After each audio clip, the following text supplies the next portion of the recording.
রাজেশ আর রবি দুজনে বন্ধু ছিল।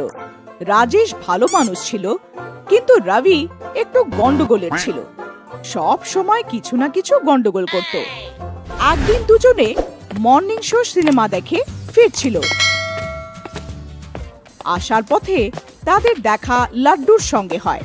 কি রে লাড্ডু, এমন কুমড়োর মতন কেন ফুলছিস রে? কি হয়েছে? এই, কাকে কুমড়ো বলছিস বে? অন্য কাউকে বলার থাকলে তোকে কেন বলতাম রে? তোকেই বলছি। আমাকে কুমড়ো বলছিস? হ্যাঁ, আমি তো তোকে ভয় পাই না। কি করে নিবি বে বল? আমি কিছু করব না, আমার লোকেরা করবে।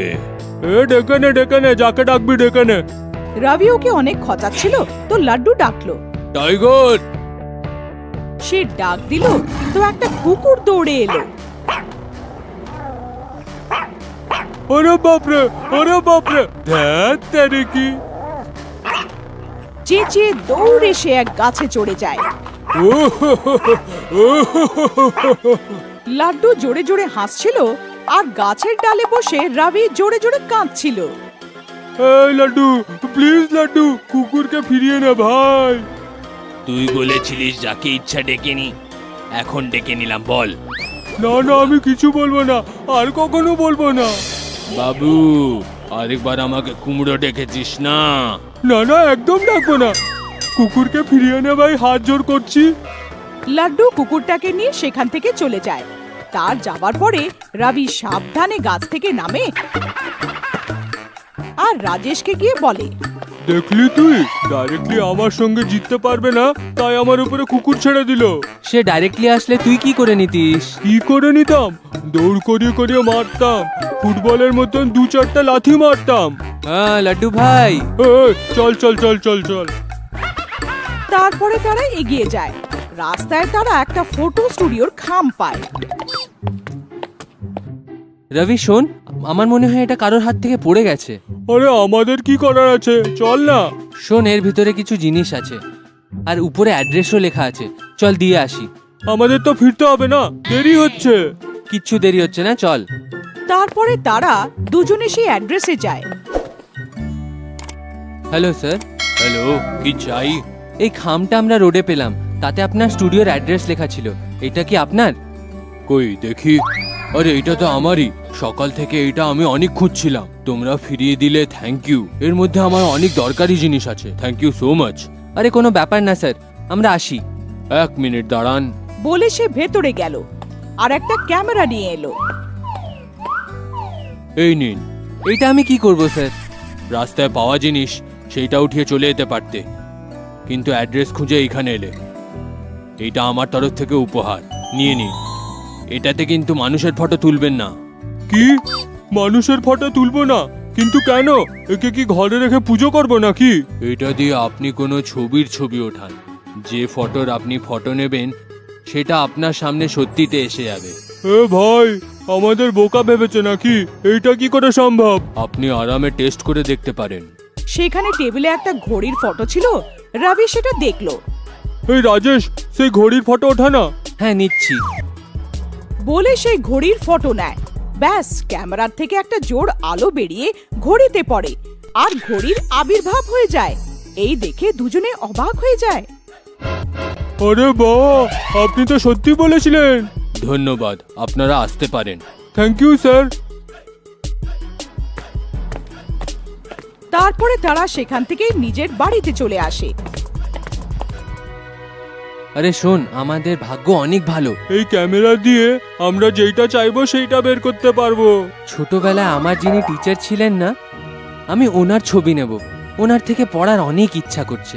এই বলে তার ফোনে যে টিচারের ফটো ছিল সেটা বের করতে যাচ্ছিল, তো রবি তাকে আটকে দেয়। এই দাঁড়া, কোনো লজ্জা নেই তোর?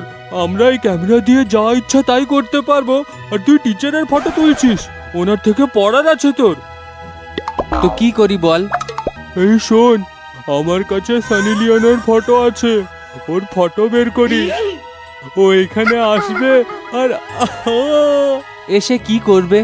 ম্যাসাজ করবে। ফটো ছাড়া সব তোকে বলতে হবে। এই সব জিনিসের কোনো দরকার নেই, চল। আমরা ভেবেছিলাম না বাইরে যাব বলে। ছি, কেমন লোক রে তুই? তোর মধ্যে কোনো রসিকতা নেই। এখন আমার মধ্যে যা আছে আছে, চল, দেরি হয়ে যাচ্ছে। তারপরে তারা ঘুরতে বেরোয়। দুজনে রাস্তা দিয়ে যাচ্ছিল। ফুটপাতে একটা ভিখিরি বসেছিল। বাবা, কিছু খেতে দিয়ে দাও বাবা। ভিখিরিটা তাদের ডাকছিল।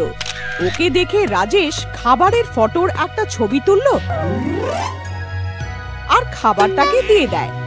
ধ্যাৎ তেরিকি, আমি ভাবলাম আইটেম গার্লসদের ডেকে এনজয় করব, তুই খাবার পরিবেশন করে বেড়াচ্ছিস। এই, ওইসব কিছু করব না আমি। চল যাওয়া যাক। তারপর তারা এগিয়ে যায়। মাঝ রাস্তায় কারোর গাড়ি স্কিড হয়ে যায় আর সে ধাড়াম করে পড়ে যায় আর তার হাতে চোট লাগে। এই দেখে রাজেশ ব্যান্ডেজের ফটোর ছবি তোলে আর ব্যান্ডেজ হাজির।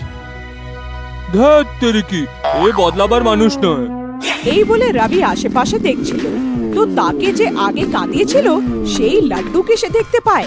তাকে দেখে, আয় বেটা আয়, আমার পেছনে কুকুর ছেড়েছিলিস না, এখন দেখ আমি কি করি। ওই রাজেশ, তোর ক্যামেরাটা একটু দিস তো। সে ক্যামেরা নিল, আশেপাশে দেখলো আর সামনে সে একটা বড় কুকুরের ছবি দেখতে পায়। সে তার ফটো নিল আর একটা বড় কুকুর আবির্ভাব হয়ে গেল। রবি ভয় পেয়ে গেল। ক্যামেরাটা সেখানে ফেলে সে দৌড় দেয়। কুকুর ও রবিকে দৌড় করায়। রাজেশ ক্যামেরা ওঠালো। লাড্ডু এ এমনই, সব সময় কারোর না কারোর ক্ষতি করার সুযোগ খুঁজতে থাকে আর পরিবর্তে নিজেই ফেসে যায়। তারা রবিকে দৌড়াতে দেখে জোরে জোরে হাসতে থাকে।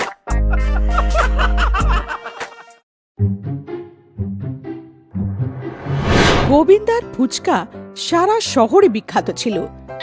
যে কেউ একটা খেয়ে নিত ও বারবার ফেরত আসতো। শুন, চল ভাই, গোবিন্দা দাদার কাছে ফুচকা খেয়ে আসি। আরে ইয়ার, এত দূর আমি যেতে পারবো না, আজ থাক। কি করি বল, সারা শহরে তো গোবিন্দা দাদাই আছে যে ফুচকার ঠেলা লাগায়। তো চল তাহলে খেয়ে আসি। গোবিন্দা দাদার ব্যবসা অনেক বেড়ে যাচ্ছিল আর এখন গোবিন্দা দাদার বিয়ের করার ছিল আর একটা মোটরসাইকেলও কেনার ছিল। আরে আমি তো আছি এই শহরের ফুচকা ডন, কিন্তু বিয়েই করতে পারছি না, বয়সও বেড়ে যাচ্ছে। আর যদি একটু বেশি পয়সা কামিয়ে নি তো কি খারাপ আছে?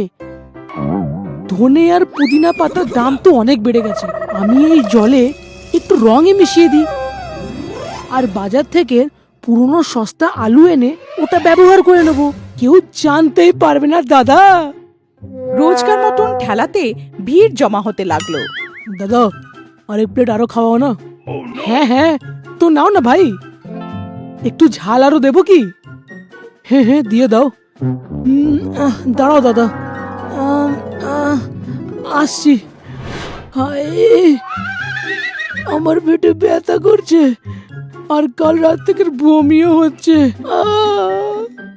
এদিকে রবির তো পেট খারাপ হয়ে অবস্থা খারাপ হয়ে গেল। দাদা, ওআরএস এর ঘোল খাইয়েছি এক্ষুনি।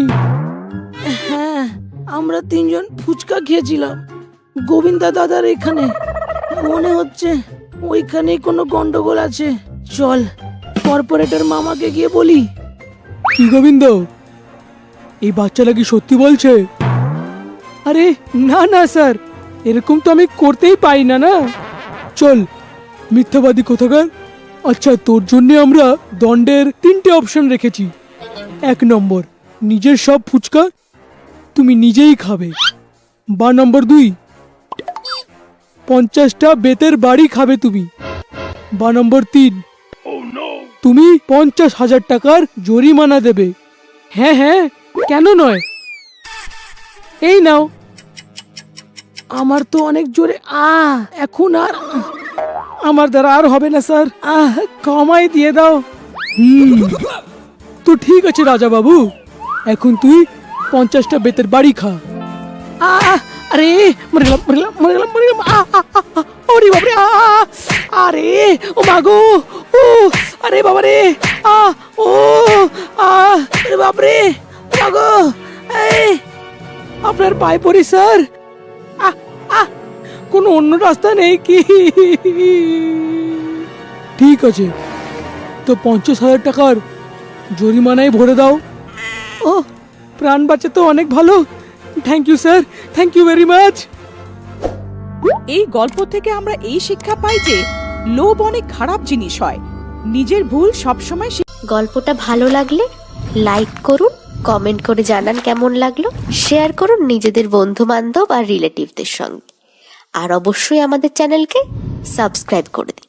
আর আমাদের নতুন নতুন গল্পের নোটিফিকেশন পেতে সাবস্ক্রাইব বাটনের পাশে বেল আইকনটা এক্ষুনি প্রেস করে দিন।